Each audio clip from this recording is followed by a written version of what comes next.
like to introduce two very esteemed CEOs, Suresh, Narayanan, and Anant Maheshwari. Suresh Narayanan, who is the Managing Director and Chairman of Nestle India, which he took on in 2015. He has extensive background in consumer and retail, both in India and globally.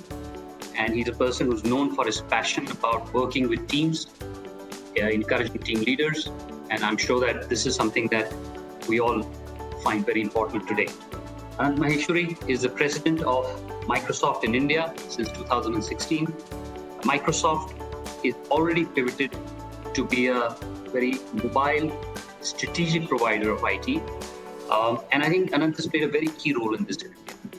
Microsoft's mission of empowering every person, every organization on the planet to achieve more cannot be more relevant than it is right now. Thank you, Suresh. Thank you, Anant, for coming on this panel. Very quickly, I think just taking off from what you presented, Shashank, on the pillars of the economic revival. You mentioned about the digital enablement that's happening. And I would say data and digital technology are really important components that support each of the pillars that you spoke of, building a lot of momentum and creating resilience. In the last few months, we've seen many years of digital transformation happen just in this short period of the last 5 or 6 months. The pace of tech adoption has reshaped almost every sector in the country, from education, health, public services, to retail, financial services, manufacturing, IT, MSME, and agriculture. So I would say the importance of data and digital transformation has never been more real. And it will be a key underpinning of the growth and the transformation that we will see as you even think about the rethink and do different as we go forward. Your report speaks about a whole of society approach for the execution. And that will be very critical to driving an inclusive economic recovery. Because leveraging tech innovation is not just for business, but for societal outcomes. And I think that purpose-driven digital is likely to be the centerpiece of the economic recovery and the self-reliance. Inclusion will be as critical as growth. And a lot of these themes, I think we heard on 15th of August in the Prime Minister's address, as you referred to the Independence Week as we're running through it. And each of us have a very critical role to play. The deep collaboration between the private and the public sectors and civil society is very, very critical to bring the benefits of tech to every part of India. And finally, I would like to underscore the importance of empathy in the world of remote everything. All of us are very social beings, and remote work is somewhere chipping away at the social capital that we have built over a period of time. So creating an inclusive, empathetic, and flexible environment that supports others around us will be key to be driving this positive change. And therefore, I think there will be that balance of the physical world and the digital world coexisting in a way going forward. And love to talk more about it, especially if there are questions as we go on. I think, for me, fundamentally, the report is really focused and very, very clear in terms of the 10 sectors that are vital for putting us back on the growth track. And the operating words for me are really full potential and revival, because I think this is what is important. And if I were to just elaborate it a bit in terms of what I think are the essentials, I call them the 8 C's of economic revival. Creating demand very certainly is the first one that is extremely important. Curating capability, very clearly that's something that is going to become extremely important. Also, it is a subject matter of your report. Constructing supply chains and resources, I think that's an important aspect of how we are going to build back and resurrect some of what we might have lost. Connecting digitally, you talked about it in your review of the report. Commitment to infrastructure, cooperating on ease of business, commanding for results, which is really the leadership and and the ethos that we have to follow as leaders and as professionals and as society. And the last one is consolidating for the future, because this is really going to be a future that is not going to be unidimensional. It's not going to be unilateral. It is going to be multilateral, and it is also going to be bumpy. That it's going to be we're going to see our fair shares of ups and downs. And so, therefore, for me, these 8 elements really constitute the core of any step, which you have very rightly put in the report of repairing, rethinking, and reconfiguring. I think any of these 8 would really lend itself to all these 3 treatments of repair, of reconstruct, and of rethinking. Thank you. So I'll just go back to Anant for a minute, asking him a question. So Anant, this thought I had was, and I'll come back, thought I had was that is there a bit of digital euphoria which is there? Simply because all of us have been locked up and we all have got used to doing things digitally, buying things. Where do you see the pendulum coming back to? Where do you see it'll end up in India? So, Shashank, yes, I think there are definite dogmatic views that you hear about, hey, listen, we were in the fully physical world, now we'll move into the fully digital world, and we may just remain there even after the pandemic. I actually, and a lot of us inside Microsoft share this perspective that, as I was saying, we are social beings, and we, if I just take the simple sort of a point of view of how we do meetings. In the meeting, when we are sitting together in a room, yes, there is a speaker and all of us and the others may be listening, but there's a lot of interplay of emotion, of reaction, of empathy that is happening across that room. There's a lot of connection that happens separately, and that's where social capital gets built. As you walk in a corridor, as you walk past even an airport, there's a lot of learning that you're continuously having, and in some shape or form that signal is getting missed by a lot of us. So there will be that return back a little bit to needing that physical signal. However, I think what we need to recognize also is that some things will fundamentally change. What is happening with telemedicine, what's happening with tele-education, remote education or online education, what's happening with skilling, with digital skills is going to fundamentally change. Just to take an example, you became a doctor so far without really thinking about whether you wanted to get the digital skills or not. And in today's world, you know that that's very, very important in even getting across to patients in different forms. Same is for a teacher. You were never trained to manage an online classroom in the past, but this is a skill that people are picking up at this point in time. So there is that absolute effect on digital skilling that's going to happen, and that's a continuous curve. So there will be this, as you said, where will the pendulum rest? It will rest differently for different companies, and within each company or each organization differently for different people. But has it moved fundamentally in the last 6 months? Yes, it has. Great. Suresh, if I can pose the same question, you are in the consumer retail areas, and a lot of people say that retail is going to change fundamentally. Where do you see that pendulum go into retail and your businesses with respect to coming back when we go back to revival recovery? Look, I think channels will get defined more by consumer resonance, consumer choice, and consumer relevance. Ultimately, channels are existing to serve consumers, and just as consumer products companies are there to satisfy consumers. We are not here in isolation of that. I think the digital behaviors have certainly been enhanced. I tend to agree with what Anant says. That it has enhanced considerably. If you look at e-commerce platforms, for example, even a company like Nestle, our e-commerce contribution now is twice what it was a year ago, and it has accelerated very rapidly in the last 3 to 4 months. So it's very clear that there is a very clear emphasis that the consumer is paying, the shopper is paying on digital platforms. That is going to help in enhancing it.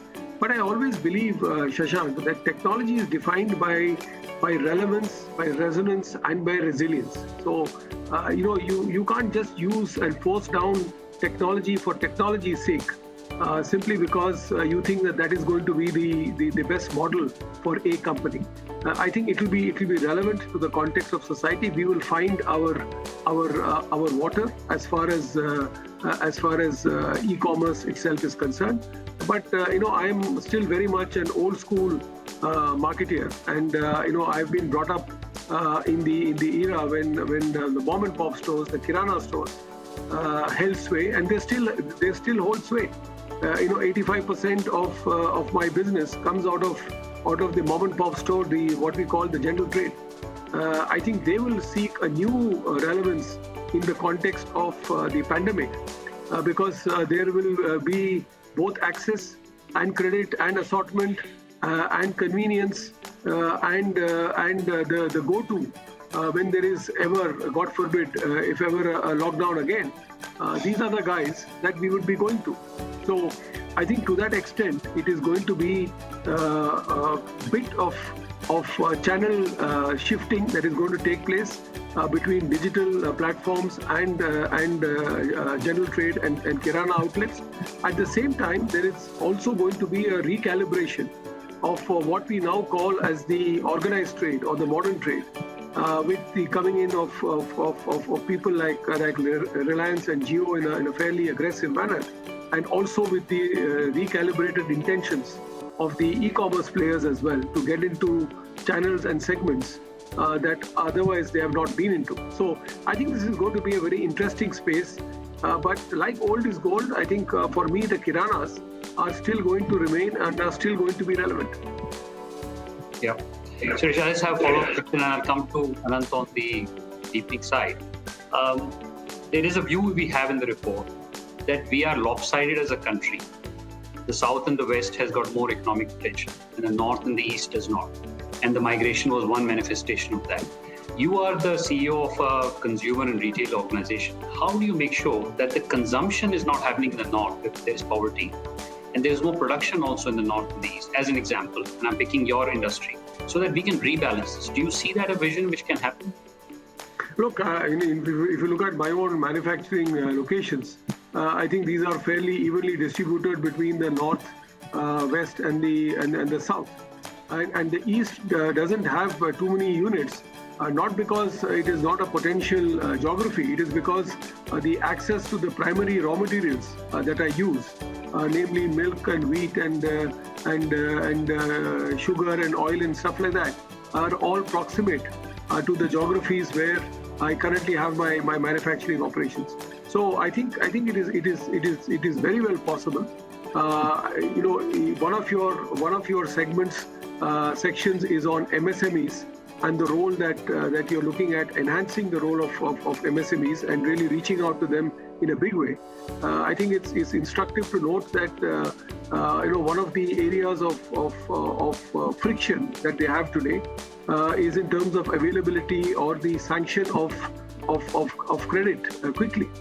I think if some of those enablements are provided to them, I think the government has announced already very, very hefty loan packages targeted for MSMEs. If you are able to ensure that these people get the kind of help and support in a calibrated fashion, and if every corporate takes on the pledge to protect the MSMEs, I have for Nestle, for example, taken on that pledge, and we are protecting every single MSME who works with us in terms of help and support in starting up operations, training during the COVID period, payments on time, advance payments if necessary, advance orders if necessary. I think the mandate that we have as a team is to ensure that no single MSME goes out of business. I think if every corporate house takes that as a mission of not just compassion, but also pragmatism, because these are the guys who are going to make you stand. And I think it's important that you reach out to them during this pandemic. Thank you. Anant, if I just ask you the question on deepening, where deepening in the way that Suresh described is that small kirana shops, let's say in the ordinary India, are still going to be the heartbeat of our economy. But Can digital make them better? Can we connect them? And if so, is there a role for vernacular? Is there something else that we need to do? So, very good question, and maybe I'll touch upon two thematics here, Shashank, and see how that sort of comes to answer the question, but a little beyond that. First, I think there is a real digital divide, and there is a democratizing of digital that is needed for everyone. And you spoke about the Kirana shop very specifically, but if I take the broader MSME sector, and if I take every citizen, there are three aspects around digital that we need to really look at. One is, do I have access to digital? Second, am I included even if I have access? And third, do I have the skills to work with it and work at it?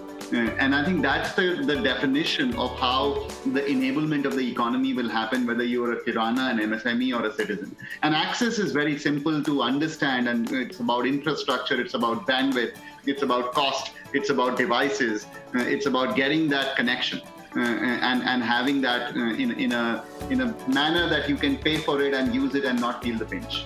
But then inclusion and skilling become the key aspects which will drive whether the Kirana shop will be able to use it or not. Because are you creating platforms where the Kirana shop can truly participate and create value, both with the customer and with the supply chain? So I think that's where the inclusion aspect is very critical. It's about the vernacular, but it's also about the timing of the trade, because I think the Kirana can facilitate the timing of the trade very differently. And also the inventory management of that trade very, very different. And then finally, skilling, because you can have the inclusion, you can have the access, but if you don't know how to use it and don't know how to work at it, then it will be very different. And so skilling becomes a very, very big part of it. Now, pulling all of this together, just to give you a sense of where the opportunity lies. In fact, just an hour back, I was at the event where the Minister of IT, Electronics, Communications and Law, Shri R.S. Prasad, was launching the report for how data and AI will unlock nearly $500 billion of GDP in the economy. And guess what? What's the sector that will drive most of that I shouldn't say most, but the number one play on that $500 billion? It's consumer goods. It is retail that is going to drive that data and AI enablement in there. And how will that do that? It will really do by customization of getting it to the customer. So very personalized ways of getting the demand fulfilled for the customer, whether it's the Kirana shop, through the e-commerce, through modern trade, and also the types of stuff that you can get across. It's to protect against counterfeiting, to really get the right goods across. So there's lots of opportunity with digital. We tend to think about it only as video conference, which is the world today that we live in. But there's just core capability of data and AI that will drive a lot of the economic revival and rethink, as you've spoken of. Okay, I'd like to switch across to some questions which are starting to come in, but I have one last question and a brief answer from both of you. Maybe Suresh, you first. When we talk about Holo Society, a lot of speakers in my report talks about the report talks about it. What do you see in that, and what do you see the opportunity there, and what behaviors do we need to have? Look, I think three important attributes in terms of society. Number one is very clearly responsible behavior and responsible kind of participation in whatever societal work that people are doing, whether it's in the community, whether it is in your organization, profession, or anything else that you're doing. I think responsibility and responsiveness are very, very important for members of society, number one. Number two is responsible and compassionate leadership. I strongly believe that in a pandemic of the sort that we are facing today and its aftermath, steps taken to improve the lot of people, whether it is in terms of their jobs, whether it is in terms of their salaries, whether it is in terms of their skills or opportunities, I think this is going to be extremely important. So leadership has to walk the talk on compassion before it talks about maximizing profit or maximizing shareholder return or any of those. And I think the third thing is this pandemic has taught us that sustainable behavior and taking care of the environment are going to be very key aspects of human life on the planet. And I think it is something for both society, for the government, and also for the corporates to work together to ensure that we don't vitiate this principle ever in the future. So I think these are the three dimensions that I believe that would be very important for society, for leadership, and also for the government. Thank you. Anant, a brief answer from you. Yeah, very briefly, I echo all the points that Suresh made, so I won't want to repeat them. But I think the additional aspect that I would say is, I think this is more so a time where we've understood that everything can learn and can change. We've all done that. We were forced in many ways to do that, and different units of society did it differently. A community did it differently when they wanted to manage the spread of the epidemic, the pandemic inside their own community. And also a city did it differently, a state did it differently, and the entire nation came together, as you said, very, very differently. So I think that whole learning transformative aspect that we have seen, we need to retain that and get away from some of the dogmas that we used to feel that they can never change. In the last 6 months, we've seen nearly everything change. And therefore, I think that continuity of that change process, if we can maintain as we go forward, a lot of the goals that Suresh laid out are more achievable. Thank you. So I have one question from Neha. She's asking the question, can this crisis lead to more equitable and inclusive growth across all strata of society in our country and solve for labor productivity issues? Suresh?